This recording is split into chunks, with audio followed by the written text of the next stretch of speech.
Welcome to the Vineyard Church podcast. For more information, visit us at vkcwest.com. We're continuing on in our series on prayer this week. And as we have looked over these last few weeks at sort of a life of prayer, we started off in our first week talking about what do we do when the words of our heart that we have to pray are not exactly readily available. What do we pray when we don't even know what to pray, and how the Holy Spirit moves in our lives to connect our hearts to God's heart, and just the powerful dynamic of God actually participating with us and being a part of our life of prayer. And then we turned and looked at the life of Jesus and the role that prayer played in his world and in his life, and how essentially, Jesus, before he would engage in the world, he would withdraw and he would sort of rest in the presence, listen to the Father, and then know what came next. And then his disciples come to him and say, "Hey, Jesus, teach us to pray like you pray. This is such a central part of your life that we want to learn the words that will connect our heart to the Father." And he teaches them to pray this prayer that we looked at the last 2 weeks. The first half of the prayer is this prayer that's lifting God up and exalting God. Do you notice that there's something that shifts, or something that feels different in a room when we're all just singing, "You are worthy of it all"? Something in our hearts when we just lift God up and we exalt him and give him praise in that way. It's we realize he's other than us. He's worthy to receive the praise and the prayer of our hearts. And when we do that together, it's someone, somewhere, I always love this, because over the course of my life, I've been a songwriter at different times and have written songs that we've sung in the life of Vineyard churches. And when we sing those songs, what I love is there was someone that sat in a room and they were just connecting with God when no one was looking. And what spilled out of their heart was "You are worthy of it all," right? And then that left this private place of worship with them. And all of a sudden it was this thing that maybe a small group of people heard. This is how songwriting tends to go. A songwriter will go, "Oh, I was singing this thing the other day. Do you think there's anything to this song?" And they share it with some friends and they go, we want to sing that too. And then a church community begins to sing, "You are worthy of it all," with this melody attached to it. And then other church communities begin to sing it. And then lots of church communities begin to sing it.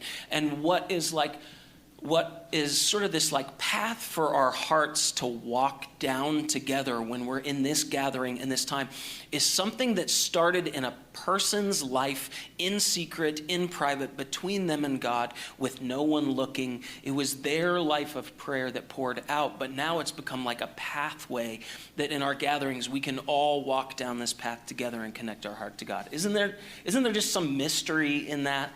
When we get together and sing, it's something, maybe it's just something I love because of songwriting, right? But there's something beautiful about God stirs something in a secret place that's genuine and sincere, and then it leaves that place and becomes a path for us to walk down, where we find a new encounter with God, or a fresh encounter with God. When Jesus teaches the disciples to pray and he says, "Here's how you should pray," he starts with exaltation and lifting God up, and he goes, "Pray these." Look, if you don't have the words of your own to speak, pray these words, and they'll get your heart moving toward God. The first movement of the heart needs to be to just lift him up and exalt him as God for who he is. And then Jesus teaches them to sort of root that reality of God's bigness in his nearness, right? So we see the Lord's Prayer shift to "Give us this day our daily bread." God, would you see the things I need today and take care of them? And then forgive us our debts as we forgive our debtors. Or God, you see the ways that I have done broken things in my life. Would you forgive me of those things? And God, would you also bring my heart out of prison and into a place of freedom where I actually forgive the people who wrong me as well. And then he moves toward lead us not into temptation, but deliver us from evil. And God, help me to live a life that's in tune with your goodness and your holiness, right?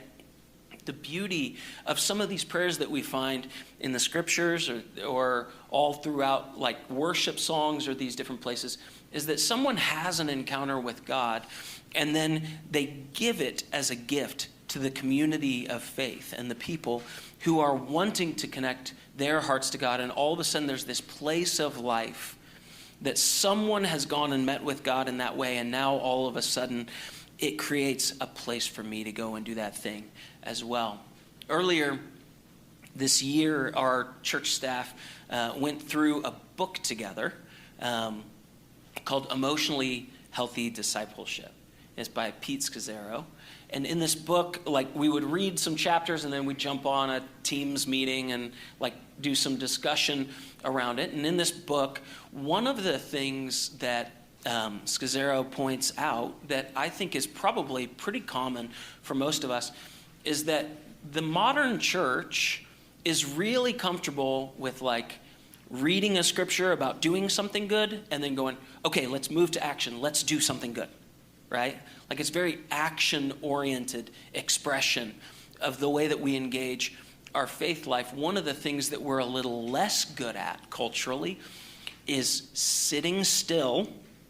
Have you got, I mean, I can already tell. You're like, don't finish your sentence, Steve. I don't want to sit still. I want to do something, right? One of the things that we're a little less good at is sitting still in God's presence and waiting and resting there until we hear his voice direct us which way we should go. So songs like this, God in my watching, God in my waiting, is a little less easy to sing those things than God in my walking and getting up to things, right? Like culturally kind of a deal. The interesting thing about evangelical movements or like modern Western church movements is that we many times are comfortable with going, okay, what are the practices or the paths that we can walk down in order to experience a life of faith with God? And for some of us, we would go, oh, well, we find those in the scriptures, right? And it's absolutely true. The scriptures are filled with people who have been encountered by God, and it's changed everything, and they've prayed prayers or sung songs, or their story feels similar to our story, and the scriptures are this powerful, powerful thing. But I don't know if you guys have noticed this. For many people in the Western church, it's like there's the Old Testament, and we're a little familiar with that. Does that sound right? Like, I haven't read that as much as the parts with Jesus, like the Gospels. Like, I haven't read the Old Testament quite as much. So we're a little familiar with those stories, right? And then we're pretty familiar with the stories and the teachings of Jesus. And then we're a little bit familiar with or pretty tuned into some of the like Paul's writings or letters or those kinds of things. And in our times of worship, we sing the Psalms that were written by David, among some others, as ways to engage our heart with God. But it's like, so all of this redemptive history, all this story of God, and then it's like the scriptures end, right? And then 2,000 years of stuff happens that we don't know all that much about. And then we find ourselves sitting here today. Have you guys ever felt that? Like if somebody goes like, oh yeah, the history of the church, like kind of thing.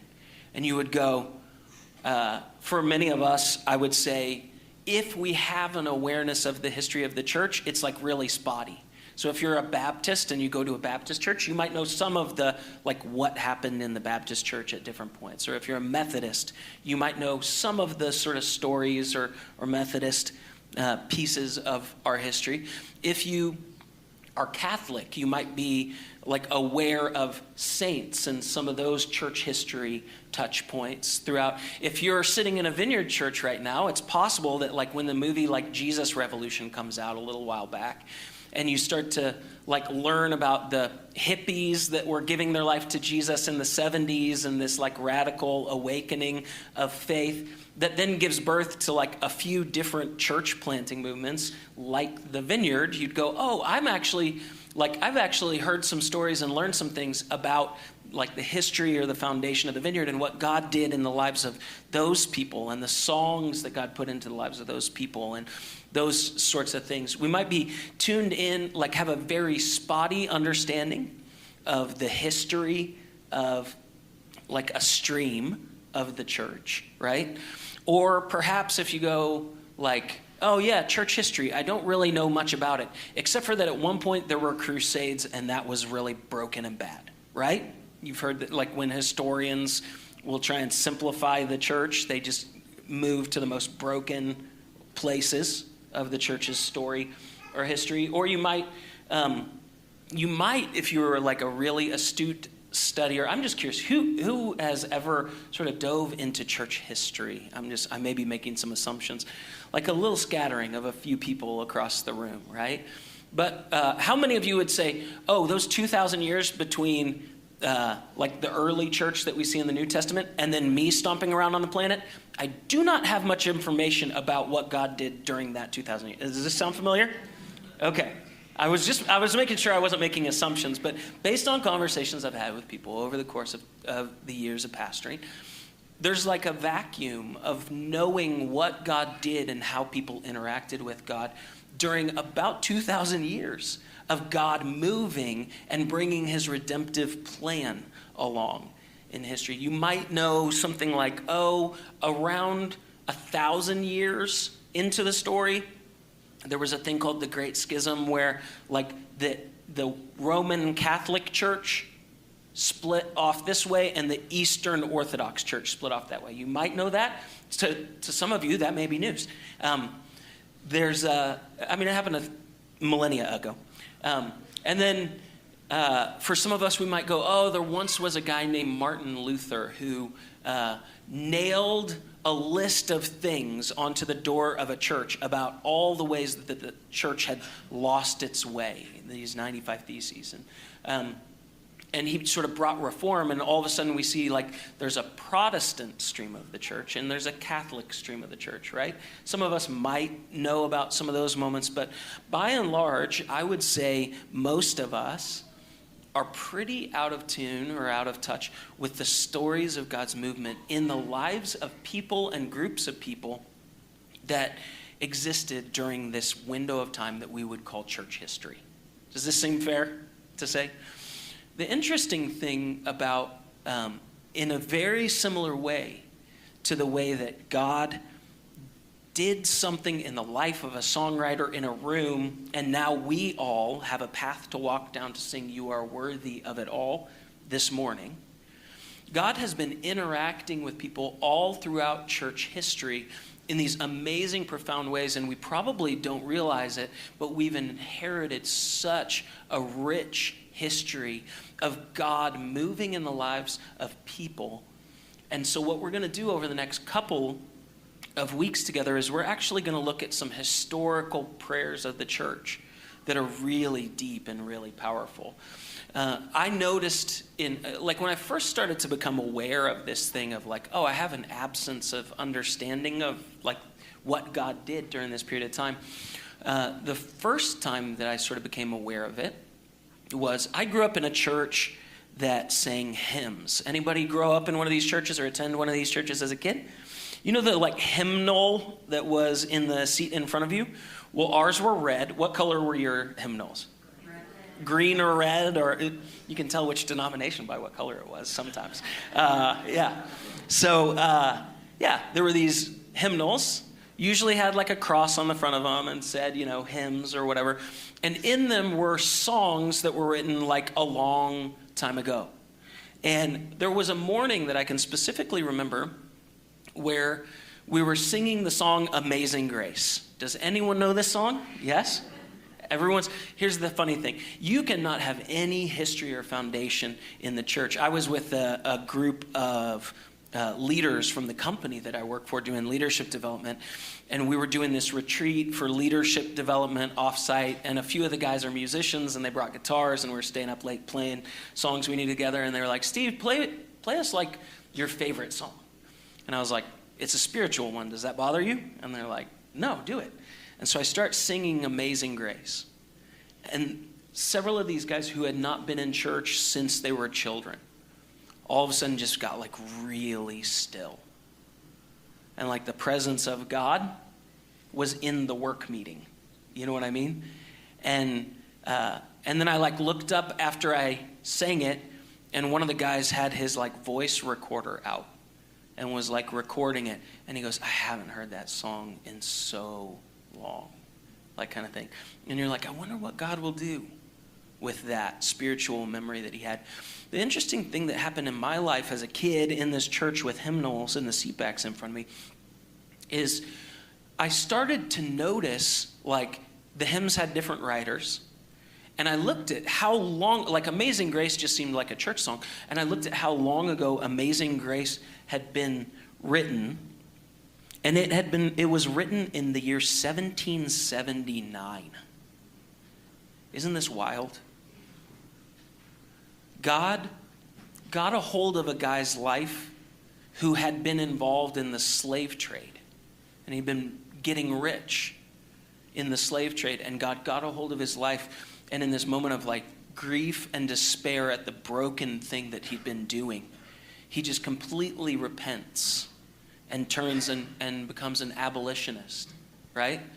And out of him and his story and what God does in his life, when he's just utterly in touch with how broken he had been, he starts to sing like Amazing Grace, how sweet the sound that saved a wretch like me.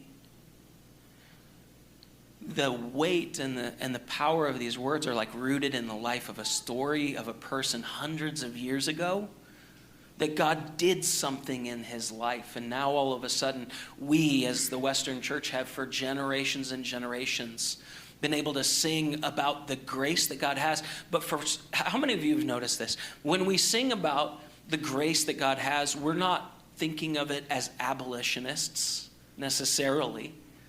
We're thinking, oh, I have some broken stuff in me. How great is the love of God that he would draw me near too. That he would save someone like me, right?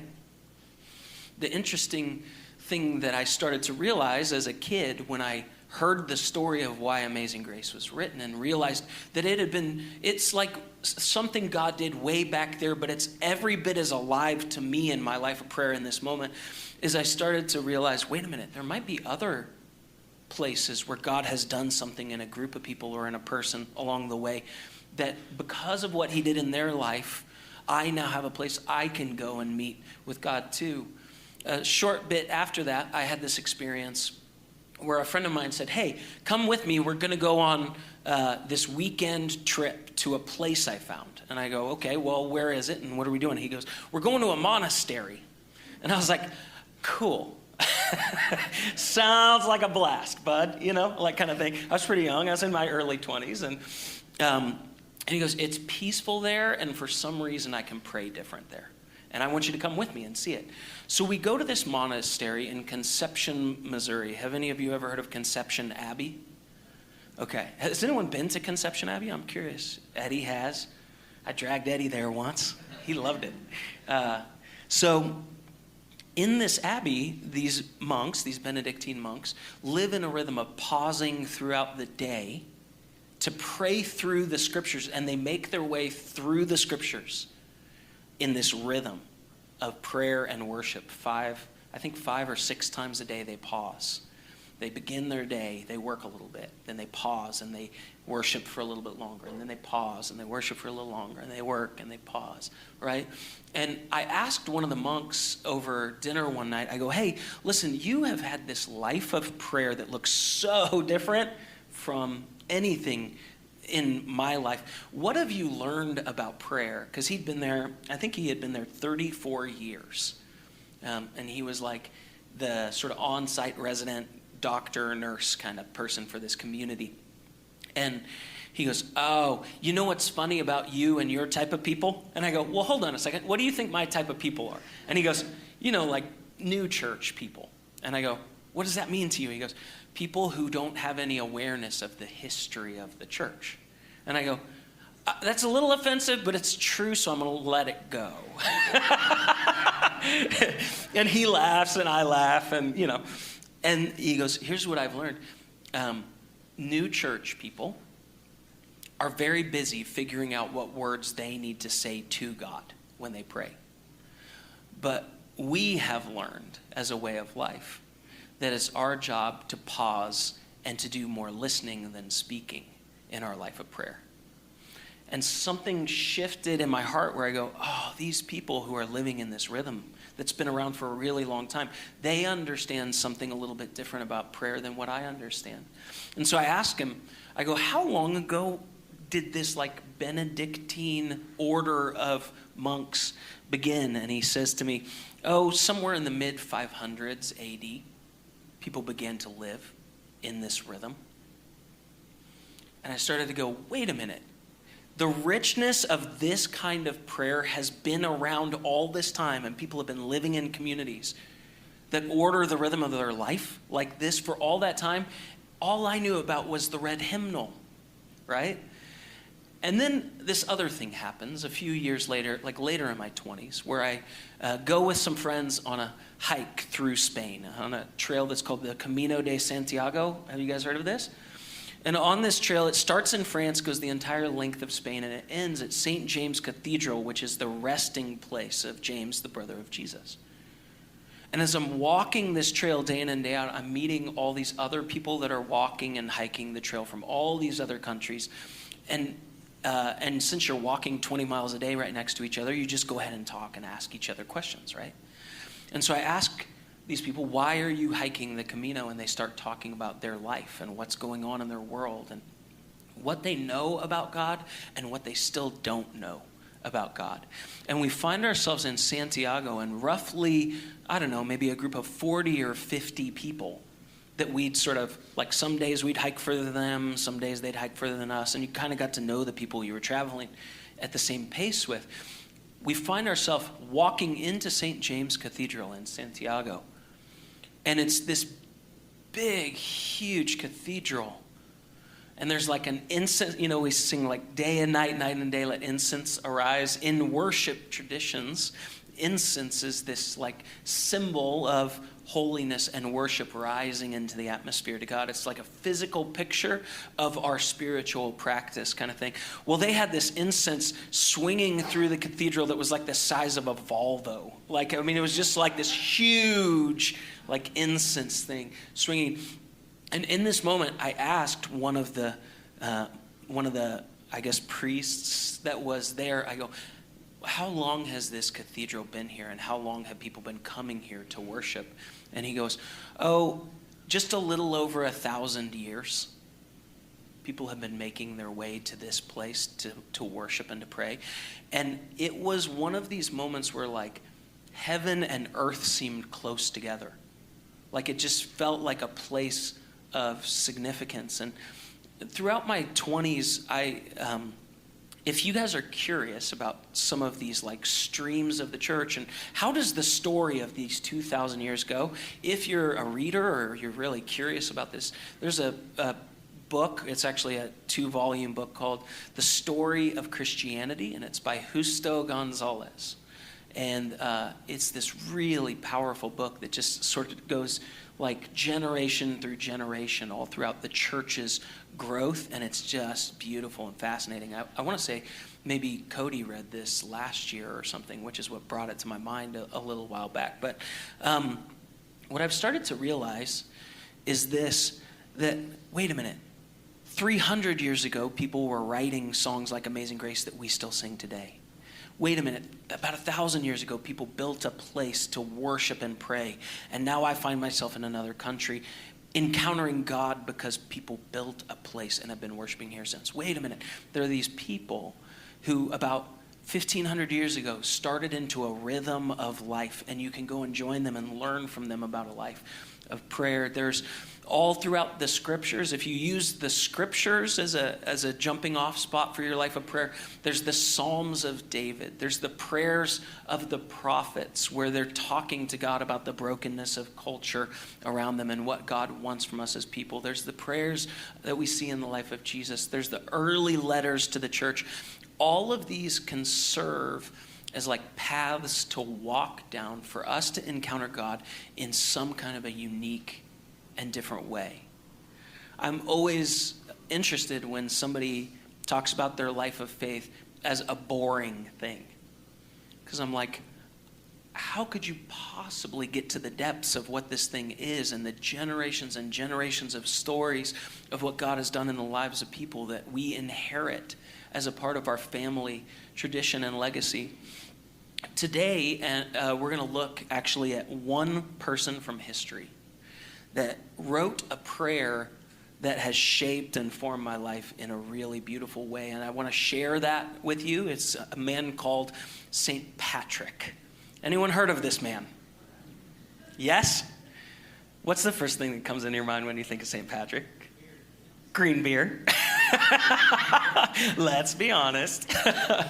So we're going to do a little bit of like a story of St. Patrick, just so we get caught up to, the place, the things that God took him through in order for him to write these words. And then what we're going to do is we're going to actually lean into a prayer from St. Patrick's life that sort of gives us a place for our heart to meet with God in a way that's about as practical as anything that I think we could experience today. And then next week we'll look at a prayer from St. Francis of Assisi. But here's the story of St. Patrick. He was more than the green beer guy. He was an apostle to Ireland in the 5th century. And the church, the early church, you guys will know, spread mostly through persecution, right? So people became followers of Jesus.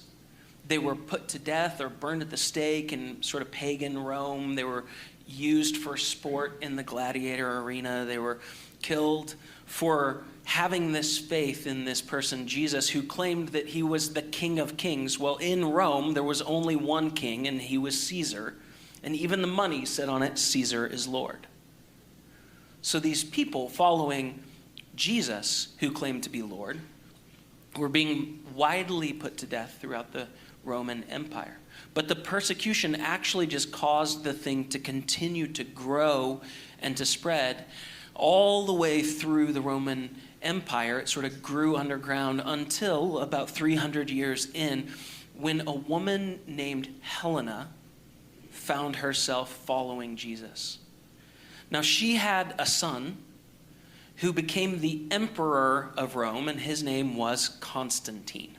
Some of you will know Constantine from history as the convert emperor who actually ended some of the persecution and suffering of Christians in the Roman Empire and sort of made Christianity widely accepted as a state religion of Rome. And then a new wave of people encountering Jesus and his kingdom unfolds. We find ourselves about 500 years after the death of Jesus, his resurrection, and the birth of the early church. We find Ireland, this Great Britain sort of section of the Roman Empire, which isn't entirely captured by Rome, right? It's sort of mixed. So you have people who are in Christendom in Rome, and then you have Celtic Druids and spiritual worshipers, but like a lot of ritual and sacrificial practices and a lot of dark pagan sort of practices are going on in Ireland at the time. Well, Patrick is born to, let me get his name right, Calpurnius, who is his father. He is a Roman senator and a tax collector. Patrick's grandfather was a priest, a Catholic or a Christian priest. And at the age of 16 years old, he grows up sort of in the wealth of having a leader father and a spiritual leader grandfather. He grows up in this setting, and we don't know much from his confessions or Patrick's story of his own life. But what we do know is at the age of 16, he does not consider himself to be living rightly. He doesn't go into great detail about what that means, but he's not aiming his life at God or a life of faith. At 16 years old, some Irish pirates essentially capture him and take him hostage back to Ireland. And he's held captive in Ireland for 6 years, where he's put in charge of the livestock out in the fields. He's basically made a slave and a shepherd to these sort of Irish, Celtic, like pagan worshiper type people. And, sorry for any of you who are proud of your Irishness. Patrick was not even Irish, is what you're supposed to hear there. Patrick has a vision. He hears a voice from God while he's in the field, and he meets God, gives his life over to God in the field, and he encounters forgiveness for the first time in his life. Now, Patrick, then living amongst these Celts, learning their language, practices confession and forgiveness, receiving the forgiveness of God out in a field when no one's looking, for years throughout his childhood. And then one day he's putting his head down to rest, and a voice comes to him in a time of prayer that says, Patrick, get up and leave. Go to the coast where I have placed a boat that is waiting for you. So he knows the voice of God from having been in the field, right? He does what God says. He makes a 200-mile journey by foot, leaving captivity, where he gets to the coast, and what do you think he finds? A boat waiting, getting ready to depart back to his home country. He gets onto the boat and takes a 3-day journey, and then they hit the shore, but they still have about 30 days of traveling to do inland to get to where his family is, to his hometown, so he can be reconciled with his family. And on the way there, they become so starving that they think that they're gonna die. Patrick prays to God, the God that he knows from the field in Ireland. He prays to God and says, provide food for us. And immediately, wild boars run through their camp, and they have plenty to eat, and they make it the rest of the way. The men are so amazed by Patrick's ability to talk to God that they convert in the moment and give their lives to God. Patrick then is reunited with his family and goes into training in his spiritual life for about the next decade or so, from what we can tell, and becomes a leader within the Christian church. And one day, when he's laying his head down, he hears this, he sees this vision. This is from his Confessions. I saw a man coming as if it were from Ireland. His name was Victoricus, and he carried many letters, and he gave me one of them. I read the heading, The Voice of the Irish, and I began the letter, and I imagined in that moment that I heard an ocean of voices from those very people who were near the woods where I had been, beside the western sea, and they cried out as within one voice, we appeal to you, holy servant boy, come and walk among us again. All of a sudden, he can't do anything but return to the place where he'd been a slave. It's like he heard God's voice, and he started off back to the coast, and he lands in the same place that he departed from the boat, and he begins to teach about Jesus and God and his kingdom and forgiveness. And at first, there's great resistance, but then there's waves of people that begin to give their life to Jesus and to become baptized. And Patrick says these words, never before did they know of God except to serve idols and unclean things, but now they have become people of the Lord and are called children of gods. The sons and daughters of the leaders of the Irish are seen now as monks and servants of Christ. God's voice in his life. Like, let's just think about this for a moment. If you were scripting your own life, do you write a chapter where you become a slave in a land where you don't even speak the language? Anybody? If you were scripting your own life, would you remove all discomfort from the story of your life? Like, oh, and none of my friends or family got sick, and we always had enough, and everything was always comfortable. Isn't this how we would write the story of our own life? The beautiful thing about that we see in the life of Patrick is like, look, Was it his idea to follow God? No, it was God's idea, right? He took him to a place that he'd never been just to get his attention. Like, was his life aimed at missionary work? No, it was the voice of God that called him back to the people. Did he set himself free with some master plan to get a boat somewhere by the coast? No, God did that. Did he have everything like set up in his language studies courses in college so that he would be able to speak this specific foreign language? No, God put him in a place where he never would have chosen to go in the first place in order to learn a language so that the heart of God that wants everyone to come into a relationship with him could be shared with these people who didn't know anything about Jesus. The prayer of St. Patrick, and this is really at the core of why we're taking time for it today. The prayer of St. Patrick is a prayer of submission to God. It's a prayer of taking my life and saying, actually, God, all my days on this earth, I do not know what will bring me life the way you know what will bring me life. And I do not know what my place is in the great redemptive story that you're telling, but you do know that place within your story. And if I learn in prayer to listen closely to your voice, perhaps I will find what you are up to wherever you have me. And praying a prayer of submission for us as Western people who like to chart the course for our, how many of us know the date of our retirement? I'm curious. You're like, I will be, yeah. It's sad how few of us just were able to raise our hands. That's the state of things. But yeah, we think we know even 20 years into the future how the thing goes, right? So many of us steer the course of our own life. And for us, there's this prayer that is like so good for our hearts as Western people that centers us in a life of holding our own life with an open hand before God and letting him steer it however he wants to steer it, right? So let's pray this prayer together. Here's the prayer of St. Patrick. Is it up? Let's put it up.